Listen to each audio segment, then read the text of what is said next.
Hi అండి, welcome to ఆహా kitchen. నేను మీ అనురాధ. ఇది ఆమ్చూర్ పౌడర్ అంటే మామిడికాయ పొడి. కేవలం 2 రోజుల్లోనే మనం చింతపండుకు బదులుగా ఈ పౌడర్ని ఎన్ని రకాలుగా వాడుకోవచ్చో కూడా నేను మీకు చెప్తాను. ఇది అరటికాయ వేపుడు.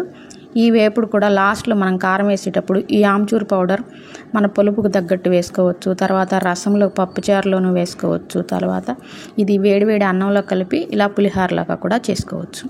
ఈ పౌడర్ని 2 రోజుల్లో ఈజీగా ఎక్కువ టైం లేకుండా ఎలా చేసుకోవాలో చూద్దాం. దీనికోసం మనం పుల్లగా ఉన్న మామిడికాయలు మాత్రమే తీసుకోవాలి. ప్లస్ బాగా ముదిరినవి అంటే బాగా టెంక కట్టినవి మాత్రమే తీసుకోవాలి. ఇంకొకటి ఏంటంటే కొంచెం కూడా ఎల్లో కలర్ రాకూడదు, తెల్లగా ఉండాలి. కాయ చక్కగా గట్టిగా ఉండాలి. అలా అయితే కనుక మనకి పౌడర్ చక్కగా చాలా బాగుంటుంది, నిలవ ఉంటుంది, రుచిగా కూడా ఉంటుంది. ఇలా శుభ్రంగా కడిగి తడి లేకుండా ఆరబెట్టుకొని తొక్క తీసి ఇలా మామిడికాయలన్నిటినీ తురుముకోవాలి. ఇలా తురుముకున్న తర్వాత ఇలా స్టీల్ పళ్ళెంలో ఒకటి కాకపోతే 2-3 పళ్ళాల్లోనైనా ఇలా ఖాళీగా మీరు ఎండలో ఎండబెట్టుకోవాలి. ఇలా ఇది ఫస్ట్ డే ఎండింది. ఫస్ట్ డే ఎండేసరికి ఇదిగో ఇలా అయింది. ఇది పూర్తిగా ఎండలేదు, కానీ చాలా వరకు ఒక 50%, 60% ఎండింది. మీరు దీన్ని తీసుకొచ్చి జార్లో వేసి మెత్తగా పొడి చేసుకోండి. ఎంతవరకు నలిగితే అంతవరకు పొడి చేసుకొని రాత్రంతా అలా ఉంచుకోండి. తెల్లారి మళ్ళీ అదే స్టీల్ పళ్ళెంలో ఈ పౌడర్ని వేసుకొని మళ్ళీ మీరు ఎండబెట్టుకోండి. ఇలా అయితే కనుక మనకి పౌడర్ త్వరగా 2 డేస్లో అయిపోతుంది.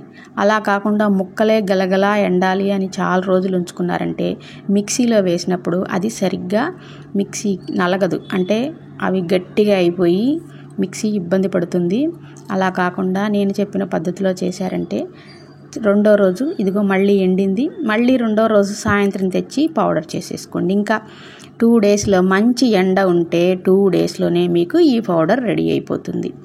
మొదటి రోజు ఖచ్చితంగా మిక్సీ వేసుకోవాలి. అలా అయితేనే మీకు 2వ రోజు నూకగా అయింది, ఈజీగా ఎండుతుంది. చూశారు కదా, ఇలా తక్కువ మీకు ఎప్పుడు ఎవరైనా 2 మామిడికాయలు ఇచ్చినా ఇలా తక్కువ చేసుకున్నారంటే మీకు ఫాస్ట్గా అయిపోతుంది. ఎక్కువ దొరికినప్పుడు ఇలా ఎక్కువగా స్టీల్ పళ్ళాల్లో ఎండబెట్టారంటే మనకి అన్ని రకాలుగా బాగుంటుంది.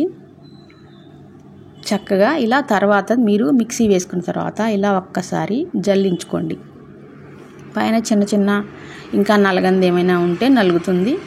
ఇలా జల్లించుకొని చక్కగా గాజు సీసాలో స్టోర్ చేసుకోండి. దీన్ని మనం ఈ మామిడికాయ పొడిలో ఐరన్ ఉంటుంది. రక్తహీనతతో బాధపడేవాళ్ళు, కూరల్లో వేసుకోవాలనుకునే వాళ్ళు ఇలా చక్కగా చింతపండుకు బదులుగా మీరు చక్కగా వాడుకోవచ్చు. ఇది చాలా ఆరోగ్యకరమైనది కాబట్టి దీనివల్ల చాలామందికి చింతపండు వాడే వాళ్ళకి చాలామందికి మోకాళ్ళ నొప్పులు, కీళ్ళ నొప్పులు వస్తున్నాయి. కాబట్టి తగ్గించాలి అనుకునేవాళ్ళు ఈ ఆమ్చూర్ పౌడర్ని అన్నింట్లోనూ అలవాటు చేసుకోవచ్చు.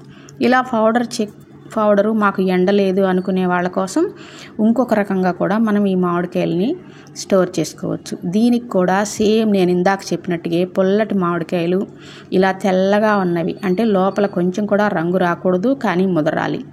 అలాంటి మామిడికాయలు అయితేనే మీకు సంవత్సరం రోజులు మంచిగా నిల్వ ఉంటాయి. దాన్ని కూడా ఇలాగే సేమ్ తడి లేకుండా చక్కగా తుడుచుకొని ఇలా పళ్ళెంలోకి తీసుకోవాలి. ఇప్పుడు మీకు ఒక్క కాయ కోసం చెప్తున్నాను. ఒక్క మామిడికాయ కనుక 8 స్పూన్లు, ఇలా పెద్ద స్పూన్తో 8 స్పూన్లు అయిందంటే 1 స్పూన్ ఉప్పు వేసుకోవాలి, 1/2 స్పూన్ పసుపు వేసుకోవాలి. అంటే 8 గ్లాసులు మామిడికాయ తురుము అయిందంటే మనం 1 గ్లాసు ఉప్పు వేసుకోవాలి. 8 గ్లాసులకి 1 గ్లాస్. ఇలా తర్వాత దీన్ని చక్కగా స్టోర్ చేసుకోవాలి. కలిపిన వెంటనే పెట్టుకోవాలి మనం సీసాలో, వెంటనే ఫ్రిడ్జ్లో పెట్టుకోవాలి. తర్వాత కొంచెం పసుపు కూడా కలిపి వెంటనే మీరు తురంగానే వెంటనే స్టోర్ చేసుకొని డీప్ ఫ్రిడ్జ్లో కానీ మామూలు ఫ్రిడ్జ్లో కానీ పెట్టుకోండి. తర్వాత ఇలా తొక్క తీసి ఇలా ఈ అన్ఈక్వల్గా ముక్కలు ఎలాగైనా కట్ చేసుకొని దీనికి కూడా అంతే, ఒక కాయకి 1 పెద్ద స్పూన్ ఉప్పు వేసుకొని కొంచెం పసుపు వేసుకొని ఈ ముక్కలను కూడా కలిపి మీరు స్టోర్ చేసుకోవచ్చు. ఇదిగో నేను ఆల్రెడీ స్టోర్ చేశాను. ఇలా మీకు ఎప్పుడు చూసినా ఇదే కన్సిస్టెన్సీలో ఉంటాయి. ఈ రెండింటిని మామూలు ఫ్రిడ్జ్లో కూడా పెట్టుకోవచ్చు, డీప్ ఫ్రిడ్జ్లో పెట్టుకోవచ్చు. ఇది 3వ రకం. ఇలా కాయల్ని స్లైస్లా కోసి, ఇవి కూడా ముదురుకాయలే అయి ఉండాలి, కలర్ రాకూడదు. వీటిని మాత్రం డీప్ ఫ్రిడ్జ్లో మాత్రమే స్టోర్ చేయాలి. మనం ఉప్పు పసుపు వేయని వాటిని ఖచ్చితంగా డీప్ ఫ్రిడ్జ్లో స్టోర్ చేయాలి. ఉప్పు పసుపు వేస్తే మామూలు ఫ్రిడ్జ్లో అయినా స్టోర్ చేసుకోవటం.